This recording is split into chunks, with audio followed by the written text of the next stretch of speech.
Hello and welcome to the world's first Paul Weller fan podcast. I'm Dan Jennings. This is the story of 66, a celebration of the brand new album from the legend that is singer, songwriter and musician Paul Weller. This new series features podcast conversations with many of the huge talents that have been involved in the creation of Paul's 17th solo studio album. What I hope is that these podcasts give you a deeper insight into the creation of the new LP and that sheer joy of the creative process. And ultimately, it all comes back to the songs. What you'll hear about this LP, probably more than any other, is an album packed full of collaboration. Welcome to the story of 66. On this episode of the podcast, a real delight to be joined by Paul Weller band member Ben Gordelier. This fella is a musician, producer. He's the guy behind the drums, samples and percussion in the Weller band, working alongside Steve Pilgrim in the live setting. I'd encourage you to listen to episode 174 of series 1 for the full story from Ben. This time around, we're talking 66, another Paul Weller album that Ben is all over, drums, percussion throughout. And actually, Ben's on every single track on this album.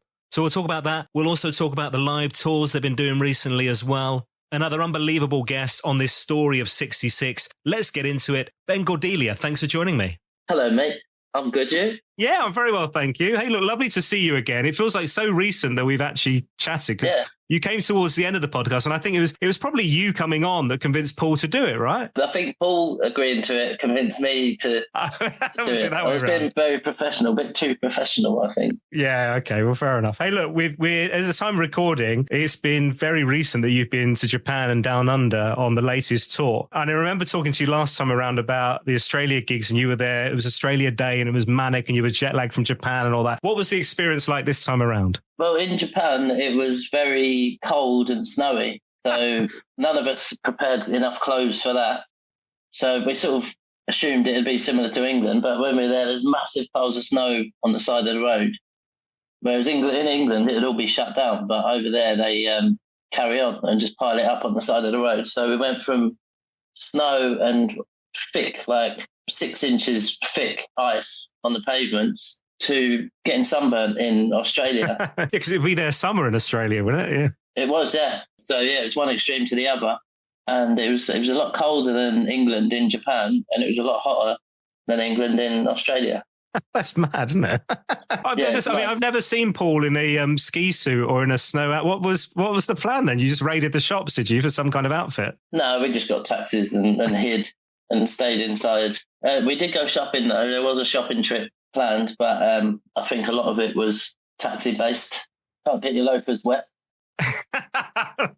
In Japan, you were moving around quite a bit as well. So there were, I think, 4 or 5 gigs, right? Talk me through that experience. So, I mean, you've done the Japanese gigs before, but what was that like this time around on the tour? Because it had been a while since you've been there. Yeah, 3, 4, 5 years maybe. 2018, 2017, yeah.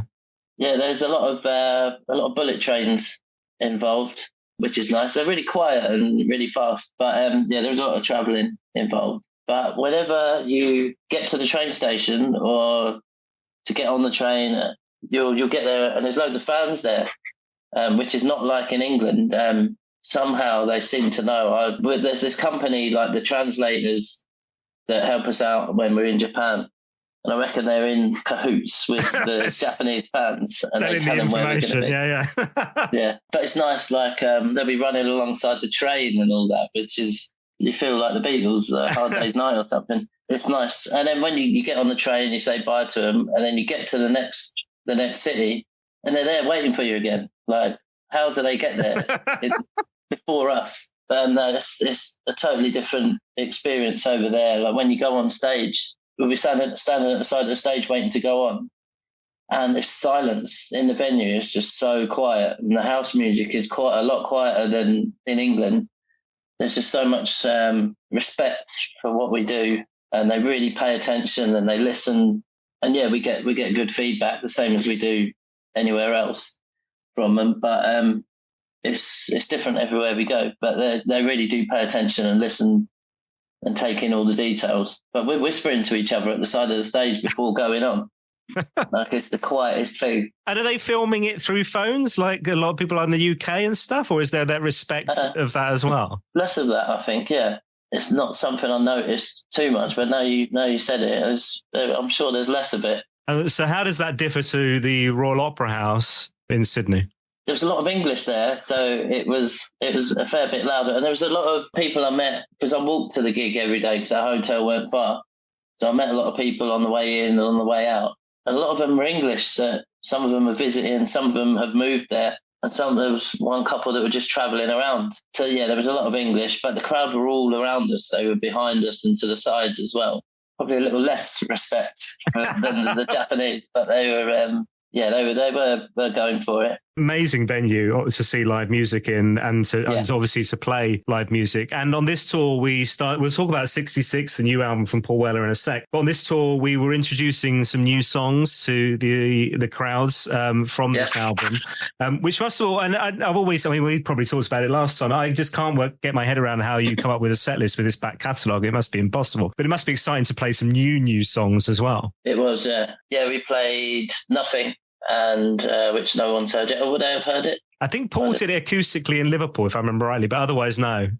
Right, okay, that'll be online somewhere then, won't it? But yeah, we done Nothing and Jumble Queen.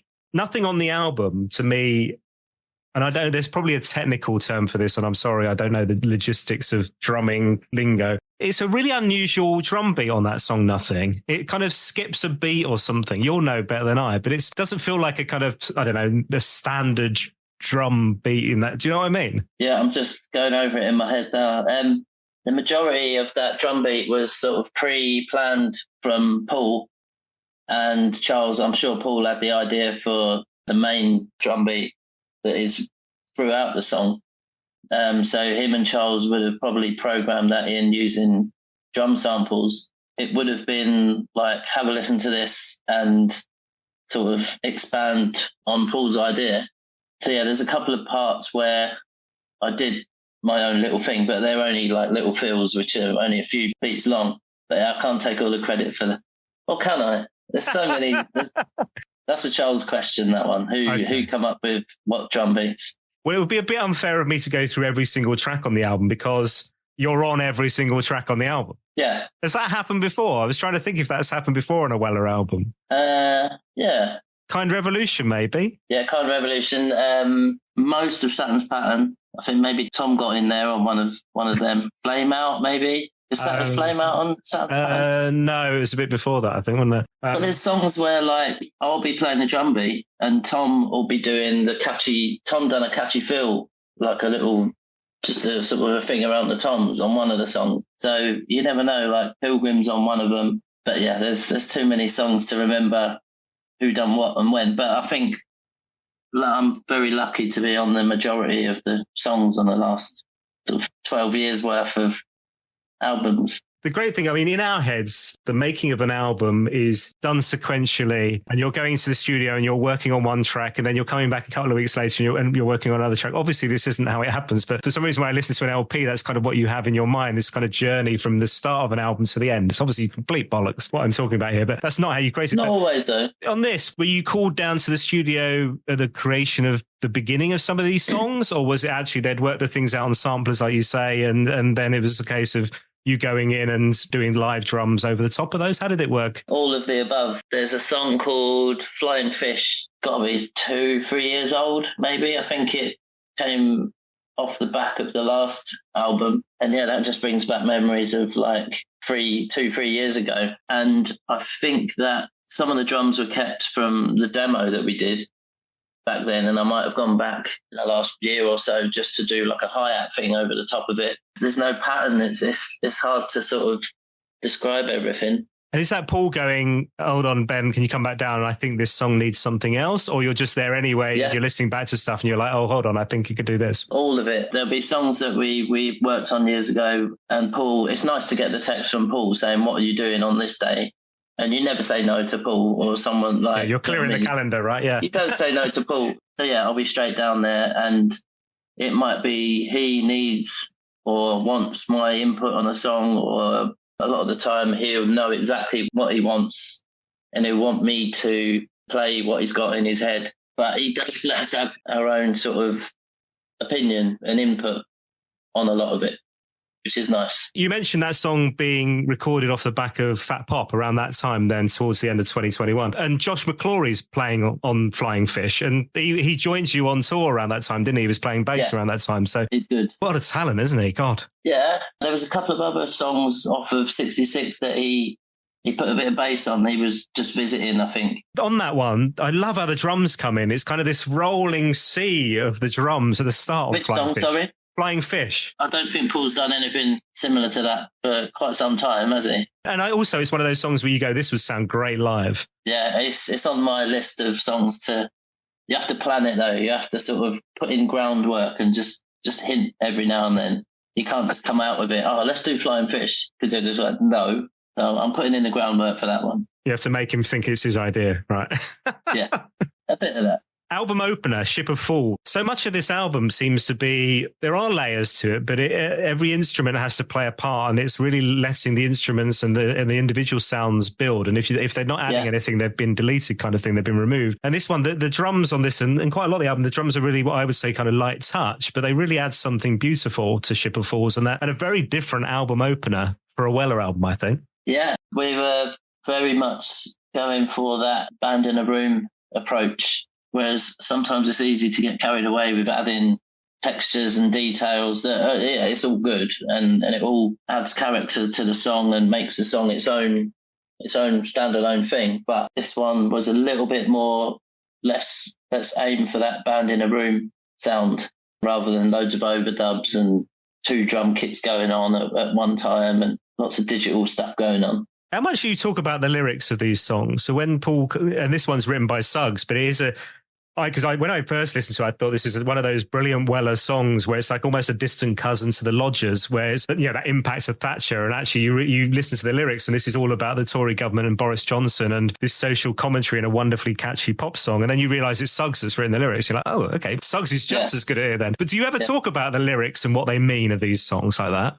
Yeah, there's one song, I can't remember what it's called now, but it's about like a dad that got separated from the family. And I did question Paul about the meaning of lyrics for that one, but it's all down to the listener as well. But that one was a bit more of a story where there was the dad that separated from his family and all that sort of stuff. Sometimes there'll be a sheet of lyrics left on the desk at the studio and you'll just read through them and you'll get your own impression of what it means. But I had to ask Paul what it meant to him and to get his version of it. A lot of it's down to the listener, but I think sometimes he'll think, hang on, Pilgrim or Craddock would do some good words for this one. Like Craddock done the words for Still Glide to Stream. And I think that Paul knows when it might suit someone else. I don't get asked, which is a good thing.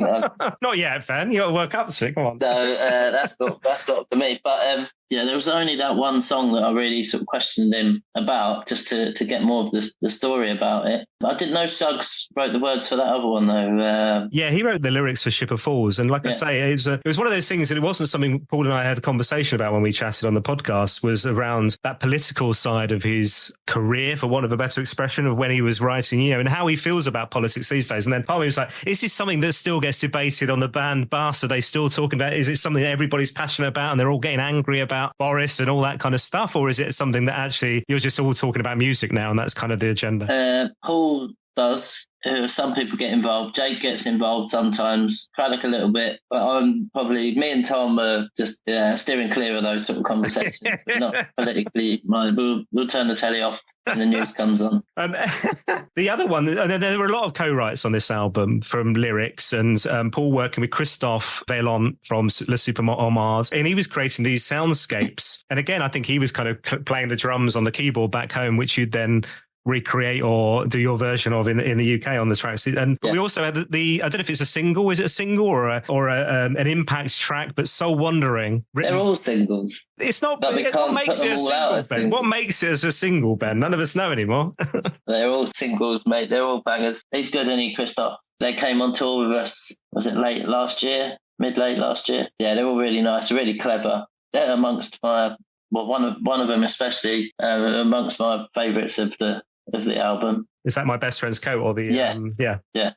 I was reading something that Paul said recently online, and it's always good to have a bit of an impression from someone else, a bit of influence from someone else, no matter what sort of they're famous or whatever. Like, you can't just be doing the same thing all the time, can you? But Christoph's really, they're all good, aren't they? All those sounds, and it does, like what I was saying earlier, every song has got its own sort of character, its own place on the album. Yeah, it's very eclectic, this album, I think. And it's and Paul initially had talked about having like 20 odd tracks for it and thinking it might be a double and even a triple at one point. But he couldn't kind of make the flow of the LP work. And it does flow really nicely, but it is all different. There are so many different kind of styles and takes on the LP. But the one thing that is consistent through quite a lot of tracks, as has been for the past few albums, has been the orchestration from Hannah Peel and these beautiful strings. And you all got to go to Abbey Road, right?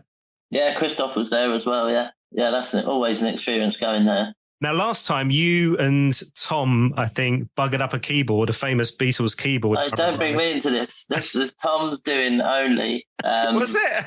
Okay. You were just there to observe. I was on my drums. There's nothing to do with me. Yeah. Oh, no, you were trying to nick the bricks, I think, from out the back or something. We were sort of nudging, because there's them zigzaggy wooden tiles. So we were just like, if one of them's loose, maybe. But no, you can't steal a piece of floor. But yeah, we were looking for things that we could steal that wouldn't get us into trouble or wouldn't upset anybody. This time around, you weren't playing. This was just a kind of almost like a day trip out, really, for the band to watch and experience the studio, right? Yeah, just to listen and hear the massive sounding room with a full orchestra kept out of the way, and just sat at the back of the room upstairs in Studio 2, just taking it all in and listening and looking out there's like the glass window where you can look down into the room and just doing that. And I think it was Christoph's first time there as well, which is like your first time in Abbey Road is a big deal. See, I'm taking photos of him and his wife was there as well. Yeah, it was a nice day. Last time we spoke, the new Beatles song, it sounds weird saying that, but you know what I mean, don't you? Had just come out and you hadn't listened to it. At that point, you were avoiding it. Do you remember? Yeah. Did you must have listened to it by now, surely. Well, done a gig with a band from Sheffield that they do 1 or 2 gigs every year, but they'll do like a whole Beatles album in full. So their drummer couldn't do it. So they asked me to do this gig with them, which was the whole of Sgt. Pepper's. We did the whole of Pet Sounds as well, not the Beatles, but we did the whole of Pet Sounds, and we played that song. So I had to listen to it multiple times over and over to learn the drums for that song. I guess the rest of them you just know off the top of your head now, right? You think so? I've really had to learn the Pet Sounds album, like really just listen to isolated drum tracks on YouTube and really do my homework. And the biggest mistake I made was in Lucy in the Sky with Diamonds, one of the most popular Beatles songs, which is very embarrassing. Would anybody have noticed? Beatles fans, yeah. Oh, no. Definitely. Who would have been the ones at the gig, yeah. Oh, no. It wasn't like I didn't go out of time or anything, but I didn't play something like a big standout Ringo feel that I should have done. Whoops. A couple of other tracks I want to ask you about on the album. So I Woke Up is a song which has Steve Brooks on acoustic guitar, who's a really good mate of yours. You played on like Hoodoo Zoo. Yeah. Were you in the studio when he did his bit? I think he came in like the day after, because Paul will arrange the week. So I'll be down on the Monday, Tuesday. Brooksy will be in on the Wednesday. So we probably had a late one on the Tuesday. And then I was on my way home. So I just sort of went in to hang out for a bit and wait for the traffic to die down before I left. And I was there when he was sort of line checking and getting his sound together. So I heard what he was doing. I think I might have left when he was sort of doing the actual recording. And that track's also got Richard Hawley on lap steel guitar, which was done remotely, but also Weller on bass, which I don't know why I've become really obsessed with seeing, because there aren't many clips of videos of Paul Weller on bass, but he looks so cool when he does it. And a couple of things I found on YouTube, like there was a Style Council performance of Long Hot Summer and stuff, and you're like, he just looks really cool playing bass. I don't know what it is, but did you see any of that? Does he get the bass out occasionally at Black Bar? Yeah, all the time, yeah. He looks the dogs. I don't know why. I don't know what it is. He's a really good bass player as well, though, isn't he? Yeah. I think if he was just a little bit better on the drums, he'd do all of it himself. He wouldn't need any of you. No, he wouldn't. I think he played the bass on a lot of 66, yeah. Burnout is one final track that I wanted to ask you about, which is, and Paul talks about it having this end of era vibe to it. Erland Cooper, again, co-writes, so Erland writing the words, but the music came first on this, and this was a bit of a jam in the studio with the whole band, from what I gather. There was three of us. I'm not sure if someone was on bass or guitar. I think Paul was on either acoustic or piano, but it was 2-3 o'clock in the morning after a day of either recording or rehearsing. But it was definitely just me and Paul and one other, maybe Crofty. I'm not sure. Yeah, Crofty's credited on it, so I wondered if he... What's he credited? Bass? Yeah, Croft's on bass, and then Paul is on slide guitar, acoustic guitar, piano, Celeste, yeah, that's it. and Mellotron. Of course. No, this was me and Crofty and Paul very late, at least 1, 2 a.m. It was a regular thing, or it is a regular thing, because Craddock's an early starter and Pilgrim's a fairly early starter, so them two sort of disappear when the job's done.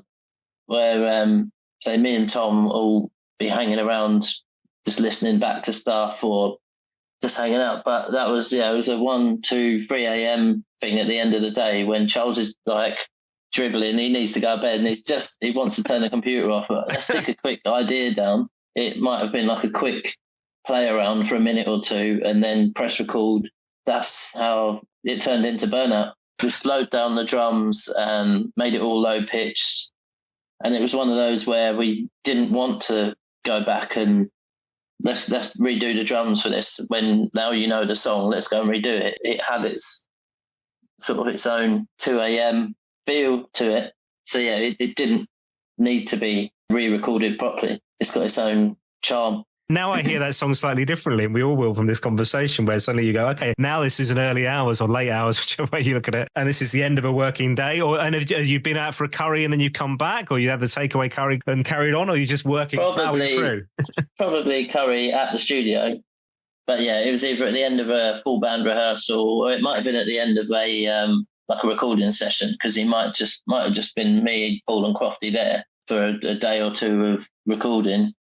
Or it could have been at the end of a rehearsal. But we wait until Charles is ready to drop, and then we all jump on him. Let's get a go on your demos. And he'll say no. But if Paul says, can I do a demo? He's got to say yeah, hasn't he? So yeah, I don't think he has any choice, right? Yeah. So yeah, that's how Burnout. I like the fact, I'll tell you what I'm most impressed about. Yes, the creation of this wonderful song that so many people have already said it's one of their favourites of Paul's, like Charles has said that, John Wilson said that. So I'm impressed by that. But I'm most impressed about the fact that both you and Tom have got young kids and you can still stay up till 3 a.m. in the morning. Yeah. Because I'm dead at that time, mate. Nothing's going on. I think it's probably years of doing music, I guess. Like there's only Paul and Tom that I could text at 3 a.m. and probably will get a reply. Not many other mates that I could text at that time. Right now, at the time of recording, you're about to go on the UK tour. Yeah. Actually, we're just days away from the Teenage Cancer Trust gig as well, folks, just to give you a bit of an idea in terms of timings. And there's been this, I've got to ask you, there's been this wonderful tour opener, Rip the Pages Up, which has just been brilliant. Can I, if I have one request, it's that stays on for the UK tour as an opener, because that's just genius. Whoever came up with that idea, that's brilliant. I'd put money on that will still be the opener, yeah. Because it's quite new to our, the set, isn't it? So, and it is a good opener. It's great. I saw a couple of little clips on YouTube or whatever, or Facebook or whatever. Yeah, it looks great, man. It's really cool. Yeah, I don't think we'll be changing that. There are a couple of changes, a couple of additions, which always means we've got to take something else out. You could go longer, right? Yeah, but then people get bored, won't they? Never. Some will, some won't. You won't. No, yeah, exactly. It'll just be me from row one. It'll be us getting bored. But no, there are a few additions, but I'm very sure that Pages will be the opener. Okay. Well, Jacko and Tom talked about this WhatsApp group where you're able to chuck in song ideas. Paul will ask you, and maybe he's not done it this time because you're kind of coming back off the Japan and the Australia gigs, but this WhatsApp group where you can chuck song ideas in of like what you can, what you're suggesting for the tour and stuff. Do you have much input on that? What are you suggesting in that? Yeah, I will have a look right now. It's not a lot of, it's not always as constructive as you'd think. That's probably like where we are at our most, where they are at their most political. What am I doing? Songs. Yeah, see, I'm scrolling through loads of pictures just to get to the photo of a set list that Paul sent us. Yeah, no, we will suggest, we will suggest songs. I can't remember what my last suggestion was. Does he shoot some of them down? Some of them are just like, nah, it's just not a chance. Underground was in there at some point in the last month or so. Probably Tom suggesting that one. I just want to do the new stuff. I'd be happy doing most of the new album. Are there any particular tracks where you go, actually, that one, I just, as a, in your role particularly, you go, because there's quite a lot of them, particularly Christoph's stuff, where you go, to do this live, you'd be firing lots of those sound effects and stuff like that, really. But are there songs where you go, actually, to play that new song, to play that live, that needs to happen. I want that one in the set list. There was one, I can't remember what it is now. I need to scroll through my texts to find out. Soul Wandering we've got, must do that, right? That would sound great live. Pretty sure that's in now, yeah. So I'd like to do all of them, just scrolling through to find the last thing. That's one of the things, while you're doing that, that's one of the things, if you think back to the 90s stuff where he'd do like a full album type thing for Jules Holland and it'll be the whole show of Later, like this album deserves that type of thing. That would just be epic because it's so different. Every track's different. It would just be brilliant. Yeah, I think maybe Sonik Kicks might have put Paul off of that idea a little bit. It doesn't have to be a gig, but maybe a TV thing or something, or a Black Barn Studios thing or something would be just really cool. It would, wouldn't it? Yeah, I'm up for it, mate. Yeah. All right. Well, I'll pop down.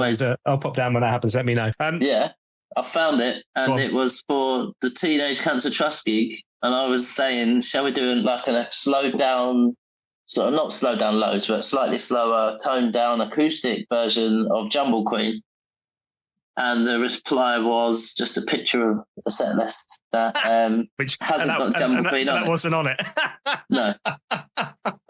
So yeah, sometimes you get yes. Well, I saw Tom did a version on Instagram of Soul Wandering, just him and the guitar at the kitchen table. I don't know if you saw that. I saw that he did it. Yeah, I saw a bit of it. It was lovely, and you go, God, that would really work acoustically. Is that in the Teenage Cancer thing? No, it's not. Too new. It's not out yet. There's some bangers. Oh, there's a couple that... There's a Who song. Maybe Roger will get up with us, hopefully. And there's a Jam song. Minor spoilers. There's not much. You're not telling us much there, Ben, but I'll let you off. You don't want to blow the whole thing, do you? Well, you can now, to be fair, because this will go out way after this gig, right? So go on. Oh, that's all right then. Tell me the lot. we played So Sad About Us by The Who, and Roger Daltrey joined us on lead vocals, or did he? But yeah, Butterfly Collector's in there, and a few others that we've been playing. And what are you doing? So if this is acoustic, Ben, are you playing guitar then, or are you playing violin? Because I've learned about the violin even more since we last caught up. Kept this hidden. I played 4 notes. You're properly good, aren't you? No, I can get one note out of it. If I have to change Tom told me you were good on the violin. No, I played like a stabby thing on Village, and that's it. Right, okay. And I managed a sitar on something as well. No. There's no end to your talents, Ben. Come on, drums is the thing. Drums, please. I'll be on drums at the other hall, yeah. Okay, well, I hope that goes well, and looking forward to seeing you at Shepherd's Bush, the UK tour. Well done again on the album. When I spoke to Paul, he talks about this. It's 12 songs, it's 42 minutes. It feels like it's kind of the perfect length of a Paul Weller album, and you could see where side 1 finished and side 2 started. And then he talks about the fact that he thinks about albums in that way, that vinyl experience. Is that the same for you and the rest of the band? Yeah, it is, yeah. And when it started off, there were so many songs that there was talk of it being a triple album. Probably side A, B, C, D, E, F would be like maybe covers or instrumentals or something. But there was definitely 2 full vinyls worth of bangers, because there were songs like... a song called Wheel of Fortune, which is like an old sort of reggae ska song, and it wouldn't really fit with what we'd done on 66. And then there was, in the early days, there was Who Do You Think You Are?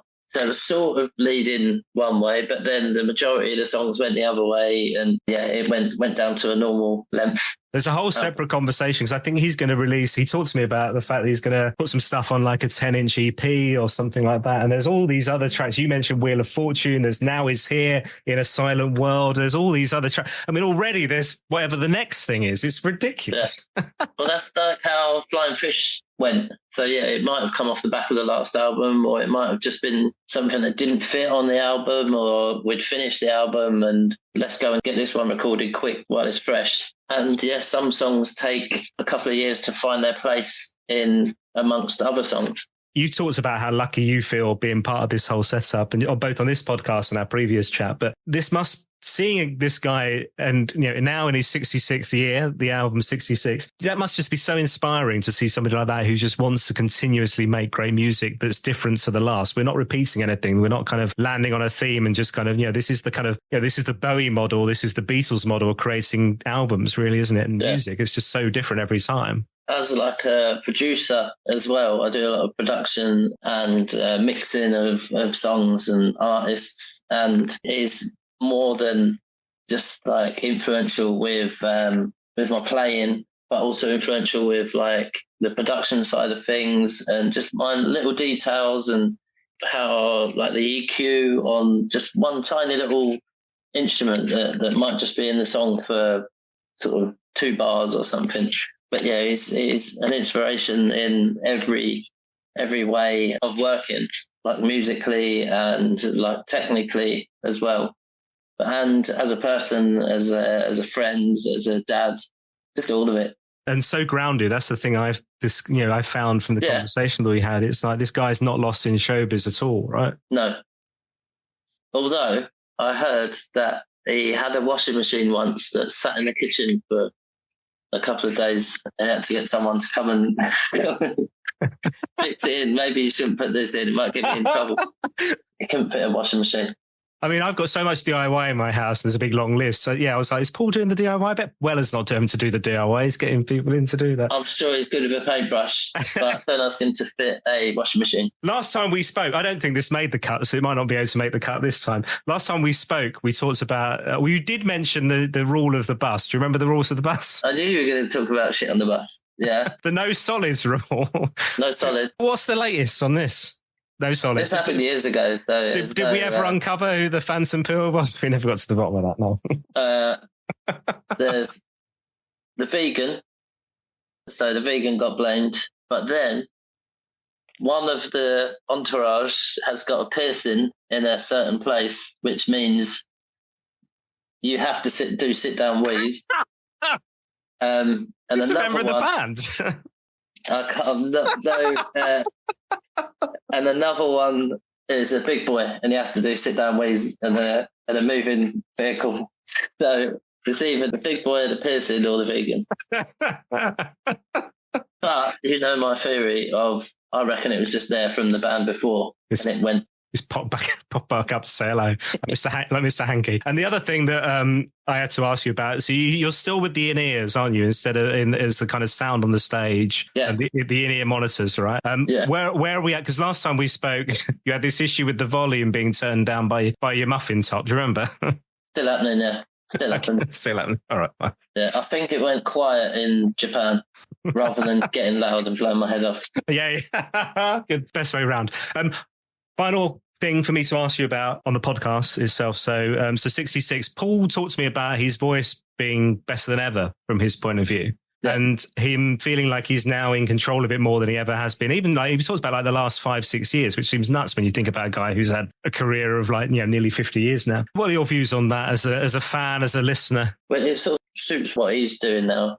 Yeah, it has changed. And yeah, it might have got lower. It might be the odd, maybe one song, because of the samples thing. When I make samples for a certain song, a couple of times over the last year or two, I've had to check with the band that we're still playing it in the original key, just because if it's a really old song, when Paul's voice was like naturally higher pitched, I would have to make sure that we're playing it in the same key, because as it's like years later, Paul's voice is just naturally lower. So I'll have to check that we're doing it in the same key. There's maybe 2 songs. It might have been like Aha, Oh Yeah, or something like that I've had to sort of just pitch it down a little bit, because we'll just play it a tone lower than the original.